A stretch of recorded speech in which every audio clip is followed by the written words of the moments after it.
오늘 성령 강림 후 11번째 주일을 맞이해서 저희는 서신서로 에베소서 말씀을 함께 읽었습니다. 우리가 에베소서를 흔히 이 교훈의 서신 이렇게 부르고, 특별히 사도 바울이 감옥에 갇혀 있을 때 썼던 그런 옥중 서신이 또 에베소서입니다. 그리고 이 책은 특별히 당시 에베소 교회가 예수를 믿지 않던 사람들이 새로 그리스도인이 되어서 신앙생활을 하는 일들이 많이 있었습니다. 그래서 그들에게 그리스도교 신앙이 무엇인지, 그리고 그리스도인으로서 살아가는 생활 윤리가 무엇인지 가르쳐주고 있는 그런 성경 공부 교재와 같은 그런 책이었습니다. 그래서 당시에는 편지를 쓰면 몇몇 사람들만 에베소서 이 책을, 서신을 읽었던 것이 아니라 교인들이 돌려보면서 사도 바울의 그러한 권면과 가르침을 그들이 함께 느끼고 또 결단했던 것을 알 수 있습니다. 오늘 이 말씀 속에는 세상의 두 가지 힘에 대해서 얘기하고 있습니다. 한 가지는 세상의 풍조입니다. 이 세상의 풍조, 세상의 질서, 세상의 힘에 이리저리 흔들리지 말고 밀려다니지 말아라. 그러면서 또 다른 힘을 얘기하고 있는데, 그것은 예수 그리스도의 사랑의 힘, 진실의 힘, 그 예수를 바라보면서 살아가라. 이것을 사도 바울이 권면하고 있습니다. 저는 오늘 이 에베소서 말씀을 읽으면서 책이 한 권 생각났습니다. 그것은 20세기 초반에 프랑스의 사상가이자 철학자였던 이 시몬 베이유가 썼던 이 중력과 은총이라는 책이 있습니다. 이 중력은 여러분들 아시는 것처럼 이 물건을 잡아당기는 힘을 가리킵니다. 이 중력은 사람에게도 작용하고 식물에게도 작용하고 물건에게도 작용하고 이 지구에서도 우주에서도 작용하는 보편적인 하나의 법칙입니다. 그래서 우리는 이 중력으로부터 벗어나서 자유롭게 살아갈 수 없습니다.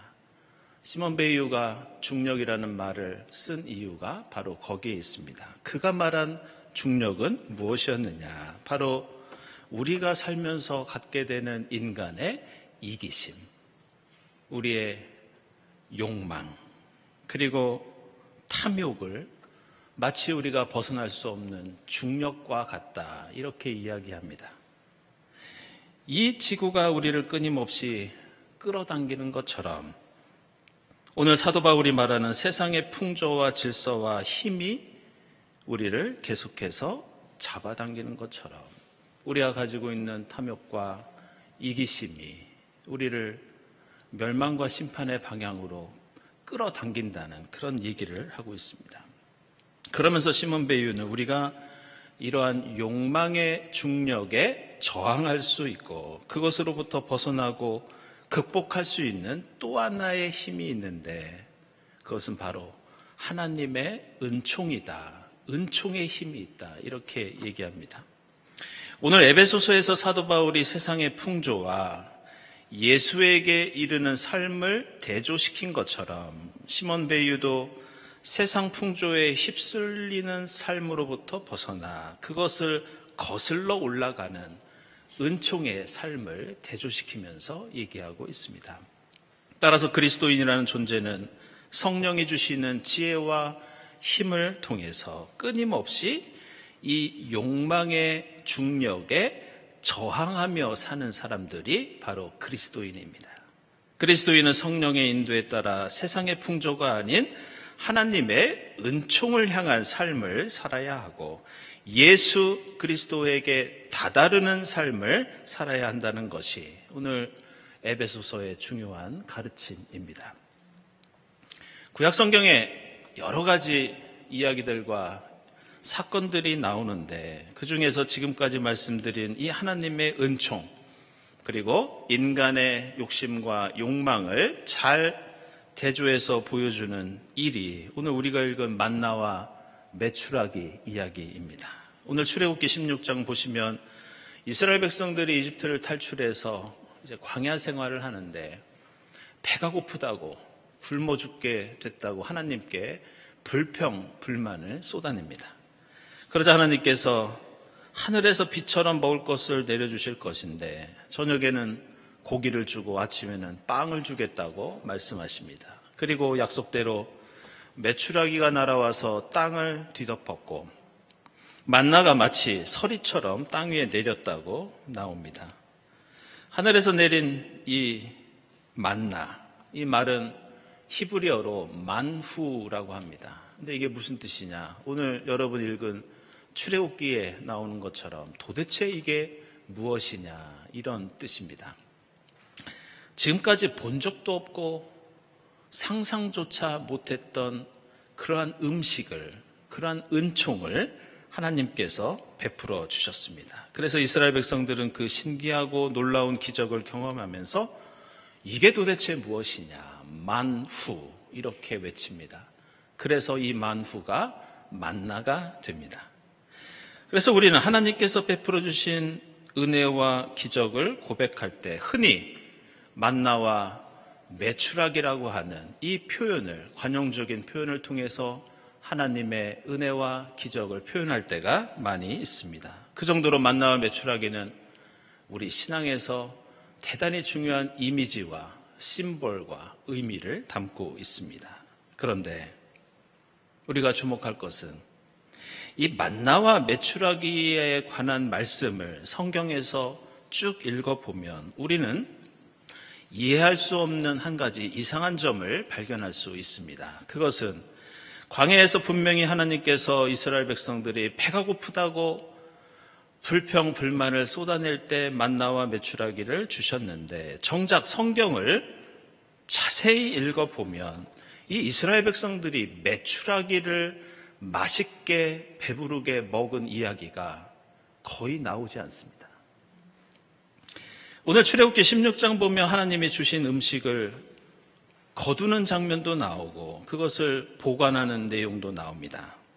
근데 대부분 만나 이야기만 나옵니다. 메추라기를 먹었다는 얘기를 발견하기가 쉽지가 않습니다.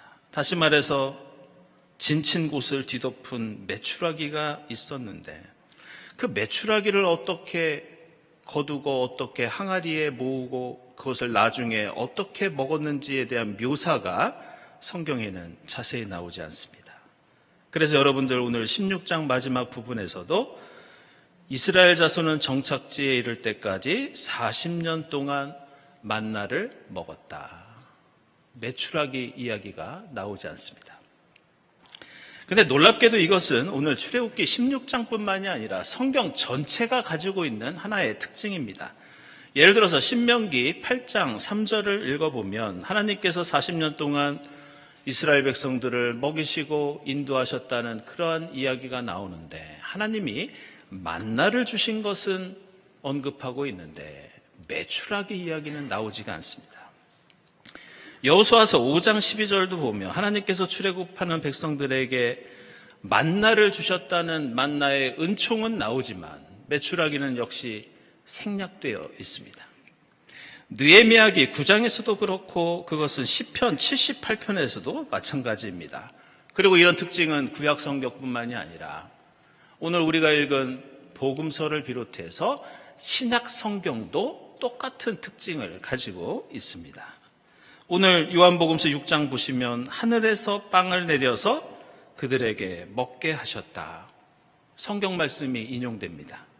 그런데 여기서도 메추라기는 빠져 있고 광야에서 만나를 먹은 것만 말씀하고 있습니다. 히브리서 9장 4절에서도 만나만 나오고 요한계시록 2장 17절에서도 메추라기는 나오지 않습니다.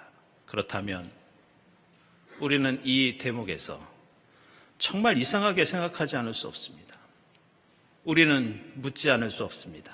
분명히 하나님께서는 만나 메추라기를 주셨다고 하는데 왜 이 메추라기를 먹었다는 말씀을 찾아보기 힘든 것일까? 그 이유는 민수기 11장 4절 이하에서 찾아볼 수 있습니다.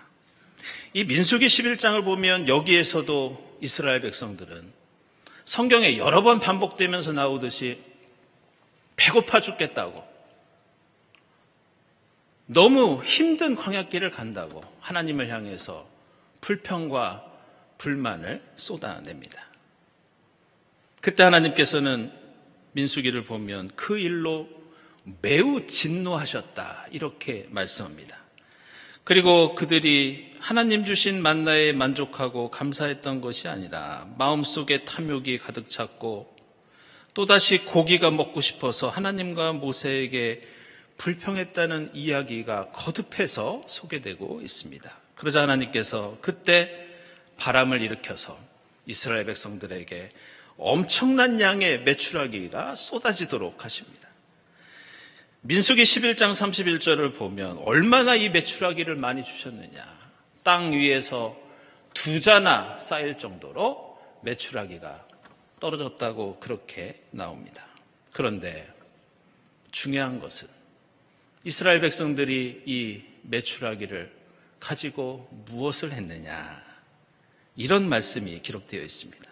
하나님께서 메추라기를 주셨는데 그 고기가 아직 그들의 이 사이에서 씹히기도 전에 하나님께서 그들에게 크게 진노하셨고 재앙으로 그들을 치셨다. 이렇게 나옵니다. 결국 성경에 의하면 탐욕에 사로잡힌 백성들은 메추라기를 입에 물고서 그것을 씹지도 못하고 삼키지도 못하고 그 자리에서 죽음을 맞이했던 겁니다. 바로 이런 이유로 성경에는 이스라엘 백성들이 메추라기를 받았지만 그것을 맛있게 감사하게 먹었다는 이야기는 거의 등장하지 않습니다. 이스라엘은 출애굽이라는 하나님의 구원과 해방을 경험하고서도 하나님의 은총, 하나님의 인도하심에 자신의 삶을 온전히 맡기지 못하고 불평 속에, 불만 속에, 욕심 속에서 그들은 죽음을 맞이합니다. 그들은 세상의 풍조와 욕망의 중력에 따라서 이리저리 휩싸였고 결국 그들은 씹지 못하고 삼키지 못하는 메추라기를 바라보면서 후회 속에 생을 마감합니다. 따라서 우리는 만나와 메추라기 이야기를 통해서 우리 그리스도교 신앙이 가지고 있는 하나님을 믿는 믿음이 가지고 있는 중요한 특징을 깨닫게 됩니다. 이스라엘 백성들은 출애굽기 15장에서 목이 마르다고 불평했을 때 하나님이 물을 주셨습니다. 출애굽기 16장에서 배가 고프다고 불평했을 때 하나님은 만나를 주셨습니다. 그러나 그들이 다시 이번에는 고기도 먹겠다고 불평을 했을 때 그들은 메추라기를 입에 물고 광야에서 쓰러집니다. 따라서 오늘 말씀은 그리스도의 신앙이 먹고 싶은 거 다 먹고 갖고 싶은 것 다 갖게 하는 도깨비 방망이가 아니라는 것을, 그리스도의 신앙은 그런 것이 아니라는 것을 우리에게 가르쳐주고 있습니다.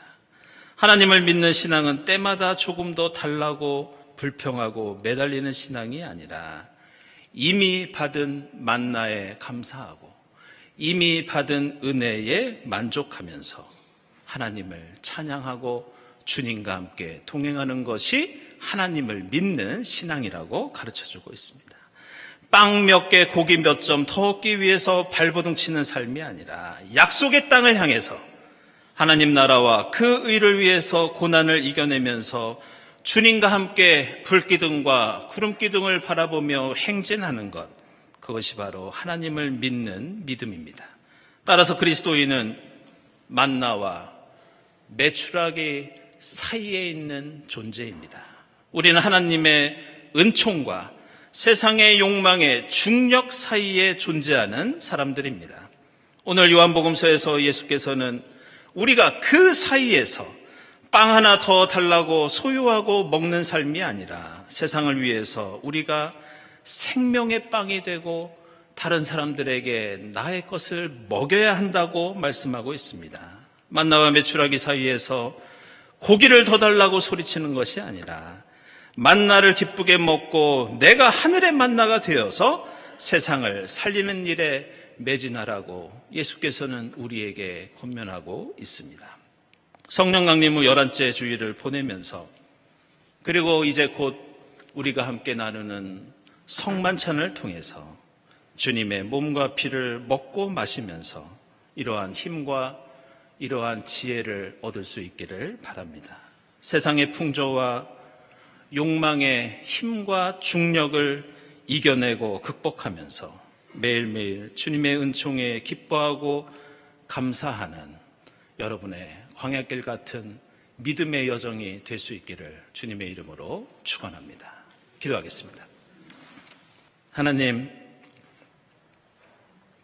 광야 같은 인생길을 항상 불기둥과 구름기둥으로 인도해 주시고 부족한 저희에게 기적과 은혜를 베풀어 주시니 감사합니다. 세상의 풍조가 아니라 예수 십자가와 부활에 다다르는 그런 복된 삶을 살아갈 수 있도록 인도해 주시옵소서. 이 땅 가득한 욕심, 이기심, 욕망을 뒤로하고 저희도 주님처럼 생명의 만나가 되어서 생명의 빵이 되어서 주님의 기적과 은총을 기쁘게 나누고 전하며 살아가도록 역사해 주시옵소서. 예수 그리스도의 이름으로 기도드리옵나이다. 아멘.